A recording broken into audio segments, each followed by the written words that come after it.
Labadiena, draugi! Šodien būs tāda tēmiņa. Ieliku vienā grupiņā postu ar jautājumu.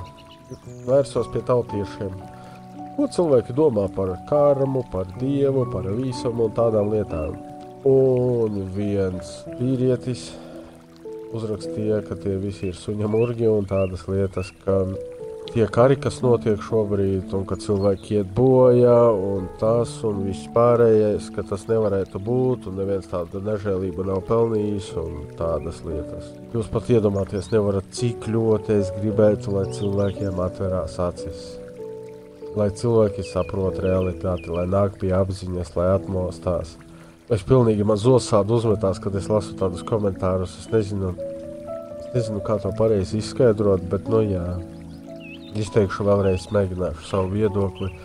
Jāsaprot, taču nekas mūsu pasaulē nenotiek tāpat vien.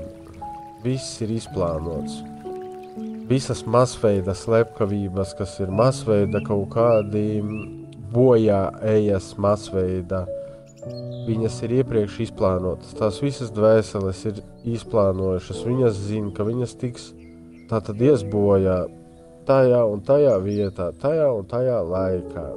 Tas nav nekas uzspiests. Tas viss ir, vai arī tie ir kādam karmiskie parādi, karmiskās atpeļņas. Tas viss ir ļoti vienkārši. Tas vienkārši ir jāsaprot. Tāpēc cilvēcei arī tiek pasniegts, ka mēs te viens otru un tā un šitā te viss, kas tas notiek. Jā, tas ir šausmīgi no cilvēcīgā skatu viedokļa, kari, bojājas. Bet paskatieties no otras puses, tsunami, kad nāk. Iet tūkstošiem cilvēku, iet bojā tūkstošiem. Kāpēc tad neviens nevienu nevaino? To izdara zeme. Kāpēc zeme to izdara? Tāpēc, ka tie cilvēki bija ieplānojuši. Vai nu tie bija kaut kādi bariņši ar karmiskajiem cilvēkiem, kuri bija savārījuši ziepes iepriekšējās dzīvēs un tā, ka tas viss tādā veidā notika. Vai arī tās bija mācību stundas tāda veida tām ģimenēm. Tas viss ir izplānots, jebkurā gadījumā tas nenotiek tāpat vien.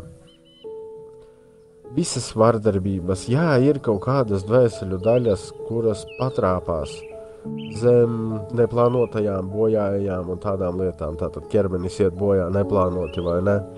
Bet arī tur mums nav tiesību nosodīt. Saprotat tos cilvēkus? Mēs nedrīkstam nosodīt, pieņemsim, kā dotajā situācijā Putins vai ne, Krievi pie visa vainīgi un tādas lietas.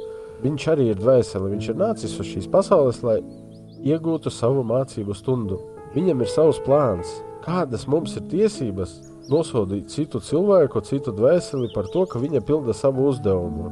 Mēs tajā pat laikā pildām savu uzdevumu, arī mūs nosodīt nevienam nav tiesību. Tā dzīve notiek. Viss tas agrāk, kur Hitlers bija un tas viss pārējais, tas arī nebija vienkārši tāpat. Jā, tas viss no mums tas vispār ziņās tiek parādīts. Mums arī ziņas, kāpēc es iepriekš teicu, ziņas nevajag klausīties. Tāpēc, ka ziņas, tas ir arī viens no zombācijas veidiem. Mūsos liek informāciju, pilnīgi nepatiesu informāciju. Un tam vispār nav nekāda sakarā ar realitāti, ar to, kas notiek īstenībā. Pat no cilvēcīgā skatu viedokļa tur viss tiek falsificēts. Bet pati dziļākā realitāte ir tāda, ka pat tas nav viss svarīgi. Vienkārši dzīvojam savu dzīvi, skatāmies, ko mēs darām, kā mēs darām labāku viņu, darām skaistāku viņu. Neskatāmies citam acīs, nemeklējam to baļķi, kas tur sēž vai skaliņu vai ne. Skatāmies sevi, savā sirsniņā, savā dvēselītē, dzīvojam savu dzīvi. Pildam savus mērķus, ejam uz savu dzīves aicinājumu. Un tad, ja mēs iesim pa savu dzīves ceļu un visu darīsim pareizi, tad mūs neskars neviena cita nelaime vai bēdas vai vēl kaut kas, tas mūs neskars. Ja arī skars kaut kas, tad tas notiek tikai tāpēc, ka mēs paši esam to ieplānojuši. Paši esam izvēlējušies šo ceļu. Nevajag nevienu vainot pie tā vai nevainot. Kaut kā tā īsumā, bet bēdīgi īstenībā. Ļoti daudz to cilvēku, kuri tiešām pilnīgi neko nesaprot, kuri ļoti iemiguši.